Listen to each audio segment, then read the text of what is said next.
Hi viewers, welcome back to my channel.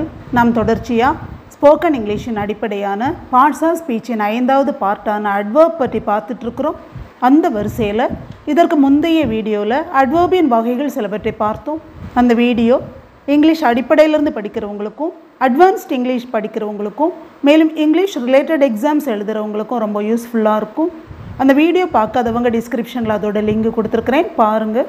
இந்த வீடியோவில் அட்வர்ப்ஸின் வகைகளில் இன்னும் சிலவற்றை பார்ப்பதோடு சில முக்கியமான அட்வர்ப்ஸ் சென்டென்சஸில் எப்படி சரியாக பயன்படுத்துவது என்பது பற்றியும் பார்க்கலாம்.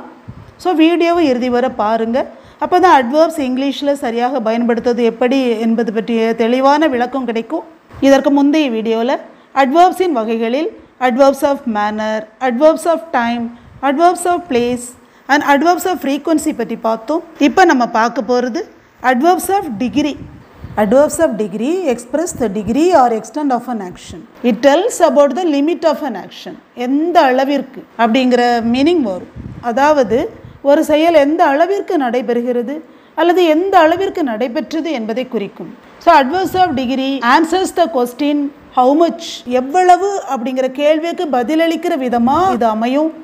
Examples: This machine has completely gone out of order. இந்த இயந்திரம் முற்றிலும் பழுதடைந்துள்ளது. எந்த அளவுக்கு பழுதடைந்துள்ளது? முற்றிலும் பழுதடைந்துள்ளது. How much the machine has gone out of order? Completely it has gone out of order. இது முழுவதுமாக பழுதடைந்துள்ளது. எந்த அளவிற்கு அப்படின்னு சொல்றதுனால completely அப்படிங்கிற word adverb of degree.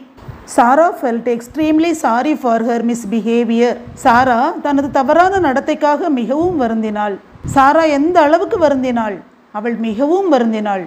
How much did she feel sorry for her misbehavior? She felt extremely sorry for her misbehavior.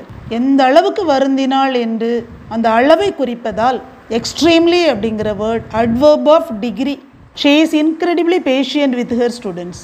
அவள் தனது மாணவர்களுடன் நம்ப முடியாத அளவிற்கு பொறுமையாக இருக்கிறாள். எந்த அளவிற்கு அவள் பொறுமையாக இருக்கிறாள்? நம்ப முடியாத அளவிற்கு. Incredibly patient. How much is she patient with her students? எந்த அளவிற்கு அவள் பொறுமை இருக்கிறது என்பதை குறிப்பிடுவதால் incredibly அப்படிங்கிற word adverb of degree. The wind is blowing quite strongly today.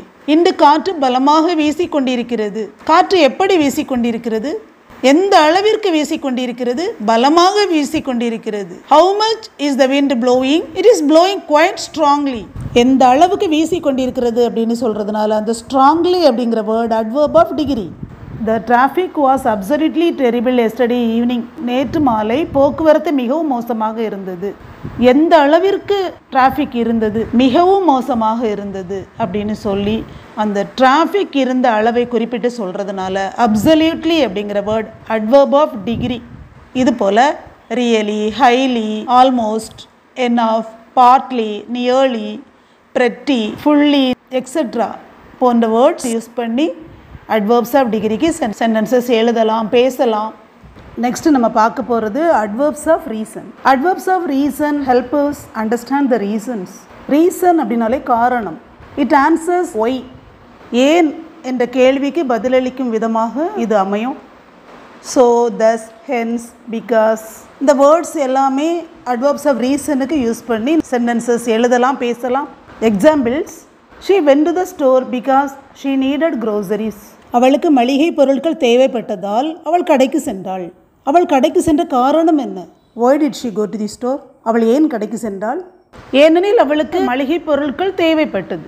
ஏன் என்ற கேள்விக்கு பதிலளிக்கிற விதமாக இருக்கிறதுனால பிகாஸ் அப்படிங்கிற வேர்ட் adverb of reason. அப்போ ஒரு காரணத்தை சொல்லி பேசும்போது அது adverb of reason. He had a lot of work to do, so he stayed late in the office. அவருக்கு செய்ய வேண்டிய வேலைகள் நிறைய இருந்தது, அதனால் அவர் அலுவலகத்தில் தாமதமாக தங்கினார். Why did he stay late in the office? அவர் ஏன் அலுவலகத்தில் தாமதமாக தங்கினார்? ஏனெனில் அவருக்கு நிறைய வேலை செய்ய வேண்டியது இருந்தது, அதனால் தங்கினார். Because he had a lot of work to do. அதனால் அதுக்கு ரீசன் சொல்கிற மாதிரி, ஒரு காரணம் சொல்கிற மாதிரி அமைஞ்சிருக்கிறதுனால so அப்படிங்கிற word adverb of reason. I don't have my phone with me. Hence, I can't make any calls right now. எனது ஃபோன் என்னிடம் இல்லை, எனவே என்னால் அழைப்புகளை மேற்கொள்ள முடியாது. Why can't you make any calls right now? ஏன் உன்னால் இப்போது அழைப்புகளை மேற்கொள்ள முடியாது? எனது ஃபோன் என்னிடம் இல்லை, எனவே என்னால் அழைப்புகளை மேற்கொள்ள முடியாது. எனவே அதுக்கு ஒரு ரீசன் சொல்கிற மாதிரி அமைஞ்சிருக்கிறதுனால, ஒய் அப்படிங்கிற கேள்விக்கு பதில் சொல்கிற விதமாக எனவே அப்படிங்கிற வேர்டு அமைஞ்சிருக்கிறதுனால, ஹென்ஸ் அப்படிங்கிற word adverb of reason. Why is it so cold inside this room? ஏன் இந்த அறை மிகவும் குளிராக உள்ளது? It is so cold inside this room because there is an AC in this room. இந்த அறை மிகவும் குளிராக இருக்கிறது ஏனெனில் இந்த அறையில் ஏசி இருக்கிறது. ஏன் அப்படிங்கிற காரணம் கேட்குற மாதிரி அமைஞ்சிருக்கிறதுனால பிகாஸ் அட்வர்ப் ஆஃப் ரீசன். இதே போல் தேர்ஃபோர், கான்சிக்வென்ட்லி, அக்கார்டிங்லி போன்ற வேர்ட்ஸ் யூஸ் பண்ணி அட்வர்ப் ஆஃப் ரீசனுக்கு சென்டென்சஸ் எழுதலாம், பேசலாம். இப்போது கைண்ட்ஸ் ஆஃப் அட்வர்ப்ஸ் தெளிவாக புரிஞ்சிருக்கும் அப்படின்னு நம்புகிறேன். இப்போது சில அட்வர்ப்ஸ் எப்படி இங்கிலீஷில் சரியாக பயன்படுத்துவது அப்படிங்கிறத பார்க்கலாம். இது எல்லாருக்குமே ரொம்ப யூஸ்ஃபுல்லாக இருக்கும். இங்கிலீஷ் ரிலேட்டட் எக்ஸாம்ஸ் எழுதுகிற எல்லாருக்குமே மிகவும் பயனுள்ளதாக இருக்கும். ஸோ வீடியோவை இறுதி வரை பாருங்கள். ஃபெயர்லி, ரேதர் இந்த ரெண்டு வேர்ட்ஸும் இங்கிலீஷில் எப்படி யூஸ் பண்ணுறது அப்படிங்கிறத பார்க்கலாம். ஃபெயர்லி, ரேதர் ரெண்டுமே adverbs. Fairly is used with a positive or pleasant idea. rather is used with a negative or an unpleasant idea. இந்த fairly rather யூஸ் பண்ணும்போது கொஞ்சம் கவனமாக யூஸ் பண்ணணும். fairly ஒரு ஃபேவரபிள் கண்டிஷன், நமக்கு பிடித்த மாதிரி இருக்கும்போது fairlyயும், ஒரு திருப்தி இல்லாமல் இருக்கும்போது ratherம் யூஸ் பண்ணணும். Sheela is fairly intelligent, her brother is rather stupid. Sheela ஓரளவு புத்திசாலி, அவளுடைய சகோதரன் மிகவும் முட்டாள். ஸோ ஸ்டூப்பிட் அப்படிங்கிற வேர்டு ஒரு அன்ஃபேவரபிள் வேர்டாக இருக்கிறதுனால அதில் ரேதரும், இன்டெலிஜென்ட் புத்திசாலித்தனம் எல்லாருக்குமே பிடித்த ஒன்று. ஸோ அங்கே ஃபேலி அப்படிங்கிற வேர்டும் யூஸ் பண்ணணும். இதே போல் ராஜா இஸ் ஃபேலி ரிச், மோகன் இஸ் ரேதர் புவர். ராஜா ஓரளவு பணக்காரர், மரக மோகன் மிகவும் ஏழை. எல்லாருக்குமே பணக்காரங்களாக இருக்கணும் அப்படிங்கிற ஆசை இருக்கும். ஸோ ரிச் அப்படிங்கிற வேர்டுக்கு முன்னாடி ஃபேலியும், புவர் அப்படிங்கிற வேர்டுக்கு முன்னாடி ரேதரும் யூஸ் பண்ணலாம்.